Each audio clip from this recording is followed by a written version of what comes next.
Hey there, you're looking kind of cute. Don't forget to subscribe and check out all my other socials. Enjoy. The alarm rang loudly, breaking the quiet. It kept ringing until a sleepy person, wrapped in blue sheets, reached out and stopped it. For a few moments, the person stayed still. Then slowly, the covers moved and the person was revealed. The person's face was hidden by thick, dark hair. On the nightstand, there was a paper with gold writing that shone in the sunlight. It showed a large amount of money, 30,000, and it seemed like a way to make dreams come true. The person's hands shook as they touched the words, Cinderella's Bridal Boutique, and thought of magic. But today was not the day to act. Today was just to look around, learn where things were, see the workers, and maybe look at the dresses through the window. Nothing else. After a fast shower, Chris stood by the closet. On the left were normal clothes, jeans, khakis, and plain shirts.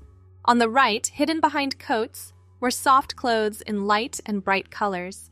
Each piece had been chosen carefully and only worn at home. Just to check it out, Chris said to the empty room. Need to look like I belong. The burgundy dress came off its hanger first. Knee-length, with a modest neckline, it struck the perfect balance between elegant and understated. Navy blue flats completed the outfit, comfortable for walking, practical for a potentially long day. The wig box sat on the top shelf. Inside, synthetic blonde strands styled in a shoulder-length bob waited patiently. Chris had saved for months to afford quality. No Halloween store nonsense that screamed fake from across the room. This piece blended seamlessly, moved naturally, felt almost real. Makeup came next. Foundation to smooth, concealer for the stubble shadow that never quite disappeared, mascara to define the eyes, lip gloss in a subtle pink. Nothing dramatic. The goal was to blend in, not stand out. An hour later, Chris examined the transformation. The person in the mirror bore little resemblance to the one who'd woken up. Softer features, feminine silhouette, confident posture. This felt right in a way that defied explanation. The kitchen beckoned.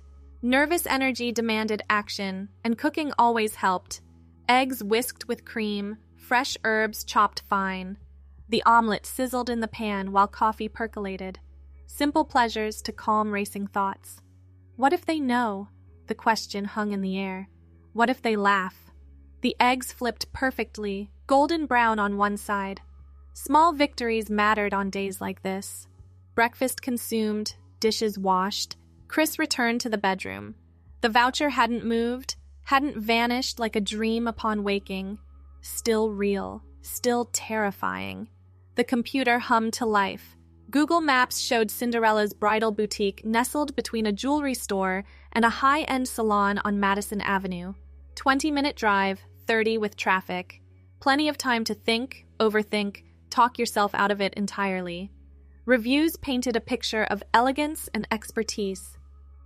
5 stars across the board. Beverly made me feel like a princess, one bride gushed. Found my dream dress on the first visit, wrote another. Pages of glowing testimonials, photos of beaming women in white. Chris closed the laptop. No point torturing yourself with what-ifs? Time to move. Keys jangled in nervous fingers. The burgundy dress swished with each step down the apartment stairs. Outside, the October air carried hints of winter's approach. Perfect weather for layers, for coverage, for anonymity. The car started on the second try. Old, reliable, nothing fancy, tinted windows a blessing. Chris adjusted the rearview mirror, catching sight of pink lips and mascara-framed eyes. Still startling, even after all the private dress-up sessions. Madison Avenue appeared sooner than expected.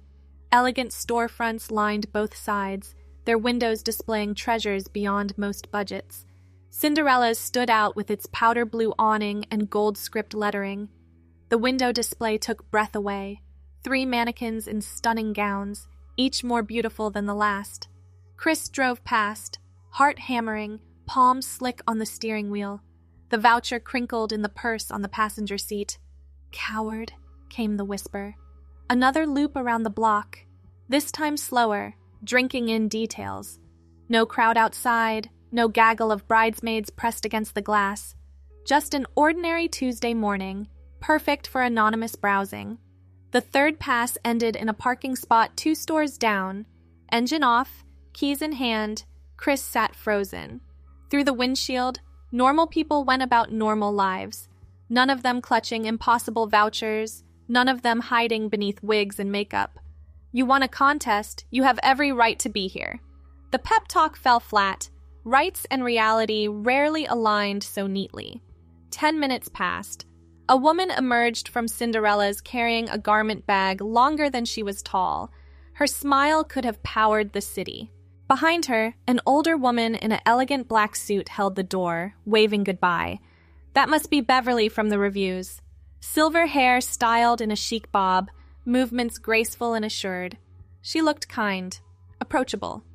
The door closed, swallowing her back into the boutique's mysteries. Now or never. Chris grabbed the purse, locked the car, and walked. 1 foot in front of the other, burgundy dress swaying, blonde bob bouncing with each step. The boutique door loomed larger with each stride. A bell chimed overhead. The scent hit first, gardenias mixed with something lighter, maybe vanilla. Soft classical music played from hidden speakers. Everywhere white and gold and crystal sparkled under warm lighting. Good morning, welcome to Cinderella's. The voice belonged to Beverly, closer now, her smile genuine and welcoming. She wore a black blazer over a cream silk blouse, a strand of pearls completing the professional ensemble. I'm Beverly. How can I make your dreams come true today? Chris's mouth opened, but no sound emerged. The voucher burned in the purse, begging for release. Beverly waited patiently, her expression never wavering from pleasant interest. I have this. The voucher appeared somehow, handed over with trembling fingers. Beverly's eyes widened as she read, then lifted to study Chris with new interest. My goodness, you're our contest winner! How wonderful! Her enthusiasm seemed genuine. $30,000 to spend on your perfect dress. Someone's going to be a very lucky bride. The moment stretched. Truth or lie? Pretend to shop for someone else? Maintain the facade? Or risk everything on honesty? Actually, the word came out as a croak. Chris cleared her throat, tried again. Actually, the dress is for me. Beverly's smile never faltered. If anything, it grew warmer. Of course it is, dear. Every bride deserves to feel beautiful on her special day. Tell me about your vision. No, I mean... Deep breath. I'm not getting married. I'm a crossdresser. The words hung between them like a challenge. Beverly's expression shifted through surprise to understanding to something that might have been delight. Oh, my dear girl, how brave of you to tell me. She touched Chris's arm gently.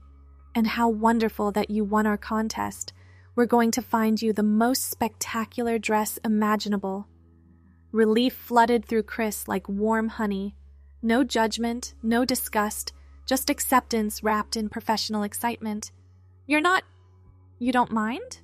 Mind? Sweetheart, I've been in this business for 30 years. I've dressed every kind of bride imaginable, and quite a few who weren't brides at all. What matters is that you feel beautiful. That's what we do here. She linked her arm through Chris's, leading deeper into the boutique. Now tell me what you've always dreamed of wearing. Ball gown? Mermaid? Something with a train that goes on for miles? The main showroom opened up like a fairy tale. Dresses lined the walls in pristine rows, organized by style and shade of white. A raised platform dominated the center, surrounded by mirrors that caught and multiplied the sparkle of beading and crystal. I don't even know where to start, Chris admitted. That's what I'm here for. First things first, would you prefer I use a different name? I want you to be comfortable. Chris is fine, or... A pause. Christina, I've always liked Christina. Christina it is. Beautiful name for a beautiful girl. Now let's talk sizes and styles. The measuring tape appeared from nowhere. Beverly worked with practiced efficiency, jotting numbers on a small pad. You have lovely proportions, Christina. We'll have so many options. Tell me, what's your favorite part of your body? What do you want to show off? The question caught Chris off guard. Years of hiding, of minimizing, of trying to disappear. and here was someone asking what to accentuate. I like my shoulders, and my legs aren't bad. Excellent. So we're thinking something that shows off those shoulders, perhaps off-shoulder or strapless, and definitely T-length or shorter to display those legs, unless you've always dreamed of a full-length gown. I used to look at wedding magazines, Chris confessed, when I was younger, before I understood, before I knew what I was feeling. There was this one dress, white satin with tiny pearls sewn all over the bodice. The skirt was huge, like a cloud. Beverly's eyes lit up. A romantic at heart? I have just the thing. Wait here. She disappeared between the racks, leaving Chris alone with her reflection. The mirrors showed a woman in a burgundy dress, blonde hair catching the light, cheeks flushed with excitement and terror in equal measure. Here we are, Beverly returned, carrying an armload of white that seemed to float rather than hang. She held up the first option, a strapless ball gown with a sweetheart neckline and more tulle than seemed possible. This is Enchanted Evening by Rosa Claire. Look at this beadwork. The bodice sparkled with hand-sewn crystals in intricate patterns. The skirt billowed out from a dropped waist, layer upon layer of gossamer fabric that whispered with movement. It's beautiful, Chris breathed, and completely within your budget at $18,000. Leaves plenty for accessories, alterations, even a reception dress if you want one. Should we try it on? The fitting room was larger than Chris's bedroom. A plush ottoman sat in one corner. Hooks lined the walls for street clothes. Beverly hung the gown carefully and turned to face Chris. Now, do you have appropriate undergarments? Or should I fetch some? We have a full selection. Heat flooded Chris's cheeks.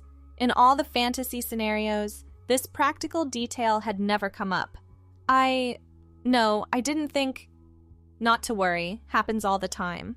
I'll be right back with options. Alone again, Chris stared at the gown.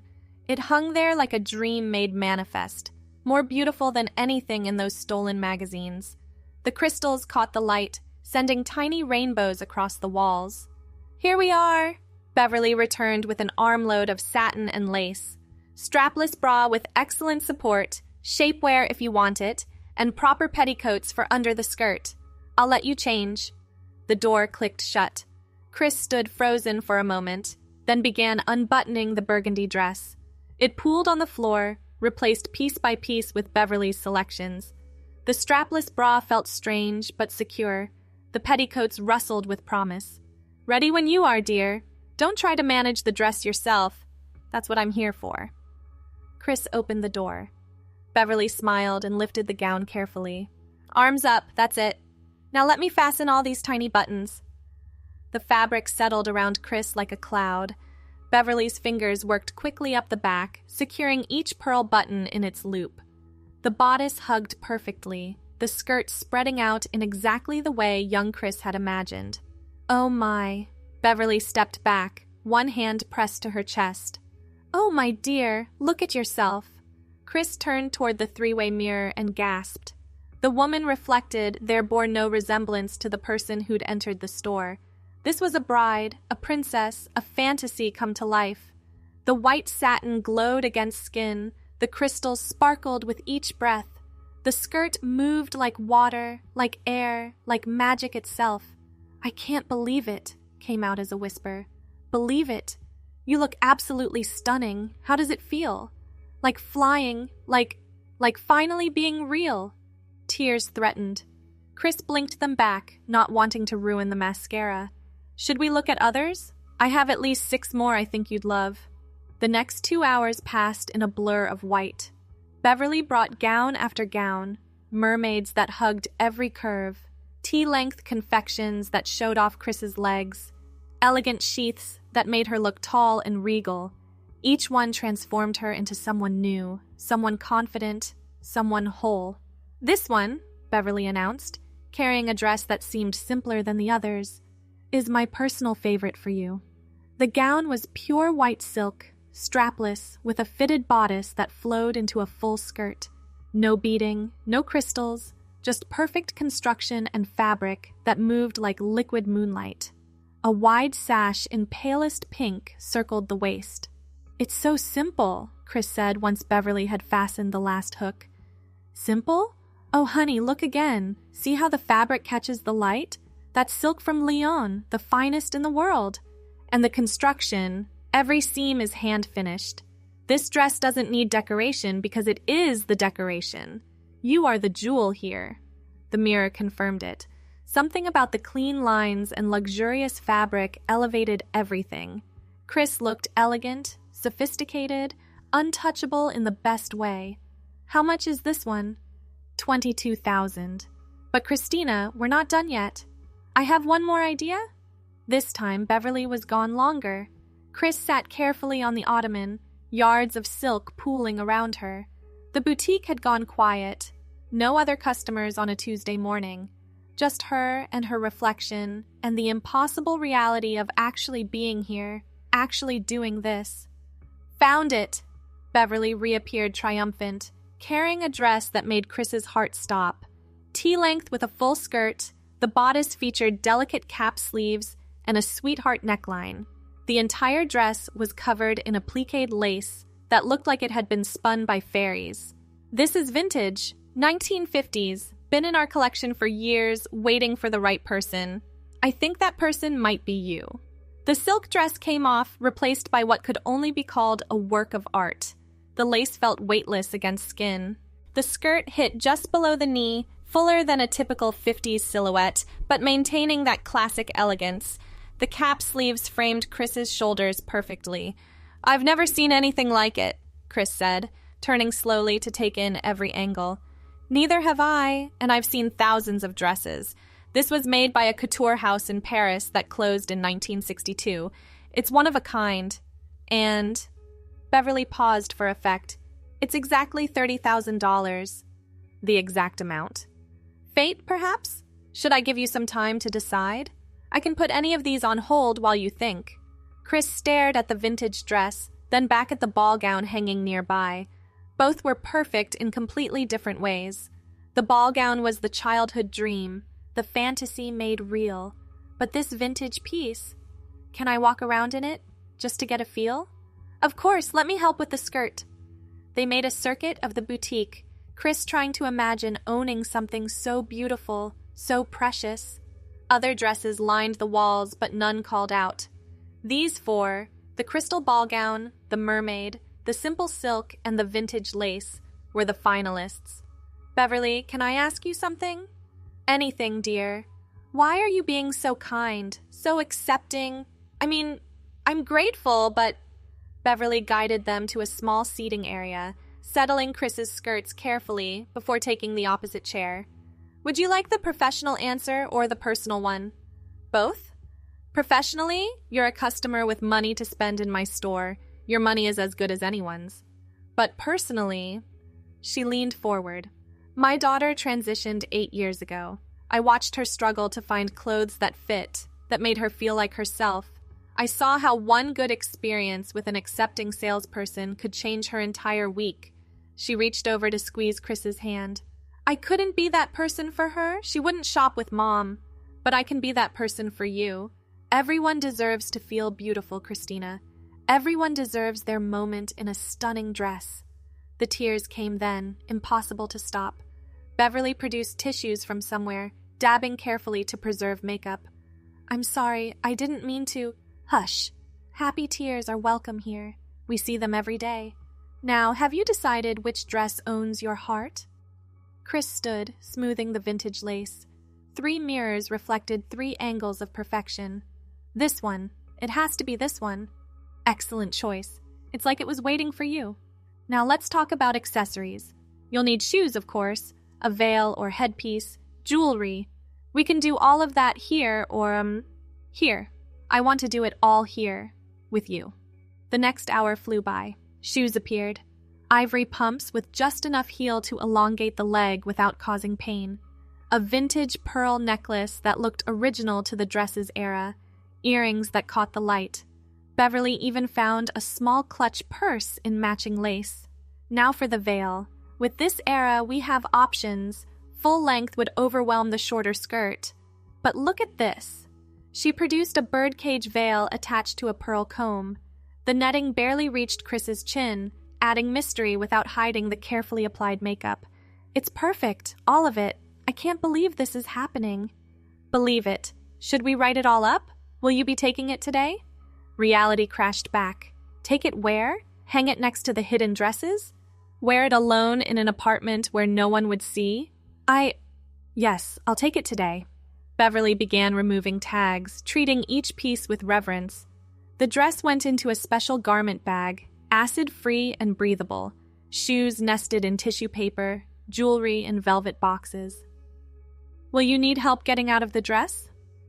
Oh, yes, I forgot I was still wearing it. Back in the fitting room, Beverly's fingers worked the vintage buttons.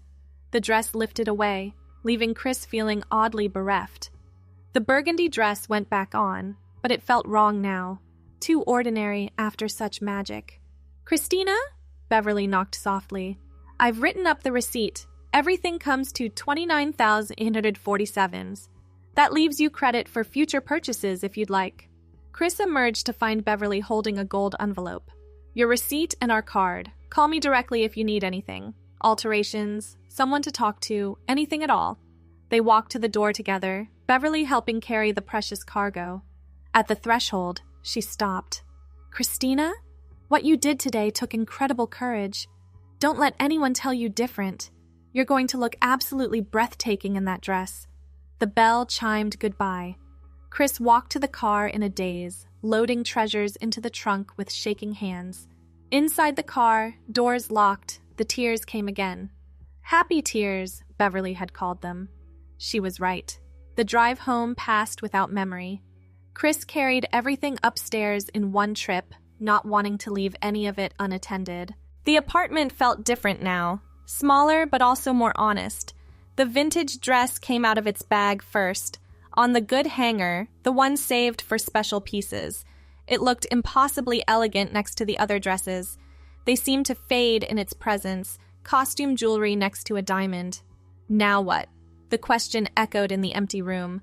Buy the perfect dress with no occasion to wear it. No wedding, no party, no grand debut. Just a beautiful secret hanging in a closet. Chris made tea, needing something normal to ground this surreal day. The burgundy dress still swished around knees, the blonde wig still perfectly in place. In the mirror by the door, a woman stared back. Not the uncertain person who'd entered Cinderella's, but someone new. Someone who'd been seen and accepted. Someone who'd claimed space in the world, even for just a morning. The phone rang. Unknown number. Hello? Christina, it's Beverly. I hope you don't mind me calling, but I wanted to check that you made it home safely with everything. Oh, yes, thank you. Everything's perfect. Wonderful. I also wanted to mention, we host private shopping events sometimes. After hours, very discreet. Some of our special clients prefer the privacy. Would that be something you'd be interested in? Chris gripped the phone tighter. Special clients? Women like you, dear, who deserve to shop in comfort without worrying about other customers. I have a small group who comes monthly. We serve champagne. Everyone tries on dresses. It's quite lovely. Very supportive environment. Yes, I'd be interested. Excellent. Our next gathering is in 2 weeks. I'll mail you the details. And Christina, wear your new dress. The other girls will want to see it. The call ended. Chris stood frozen, phone still pressed to ear. Other girls, a group, a place to wear the dress that wasn't alone in an apartment. The vintage lace caught afternoon sun through the bedroom window. $30,000 of impossible beauty waiting for its moment. Maybe that moment would come sooner than expected. Chris returned to the closet, running fingers over the delicate fabric. In 2 weeks, this dress would see the world again, would be admired, celebrated, worn with pride instead of shame. The thought terrified. The thought thrilled. Thank you, Chris whispered to the dress, to Beverly, to the universe that had aligned to make this day possible. Outside, the city hummed with its usual energy, but inside the small apartment, transformation lingered in the air. Not just the physical change from masculine to feminine, but something deeper. Permission to exist, space to be, the chance to step into light wearing vintage lace and pearls, surrounded by others who understood. Chris made dinner in the burgundy dress, not ready to change back yet. Each movement reminded her of the morning's magic. The way Beverly had said, "beautiful girl," without hesitation. The weight of silk and tulle. The reflection of a woman who'd always existed but never been seen. As night fell, the dress finally came off. The wig returned to its box. Makeup washed away in careful stages. But something remained. A shift in posture, a softness around the eyes, a secret smile that wouldn't fade. The voucher had promised dreams come true. Lying in bed, replaying every moment, Chris understood it had delivered more than expected. Not just a dress, but a doorway. Not just acceptance, but community. Not just fabric and lace, but the chance to finally, truly, completely be. The vintage dress hung in darkness, patient as it had been for decades. In 2 weeks, it would dance again. And Christina would dance in it, surrounded by others who'd found their own doorways, their own acceptance, their own perfect dresses that cost exactly what they were worth. Everything and nothing, terror and joy, the price of becoming real. The moonlight caught on a single crystal, sending tiny rainbows across the ceiling. Chris smiled and closed her eyes, already dreaming of champagne and laughter and the rustle of petticoats in a room where everyone understood that sometimes the most beautiful transformations happened when you finally stopped hiding and let yourself shine. Thanks for watching. Don't forget to check out my other socials if you want more content, early access, behind the scenes, and more. All links down below.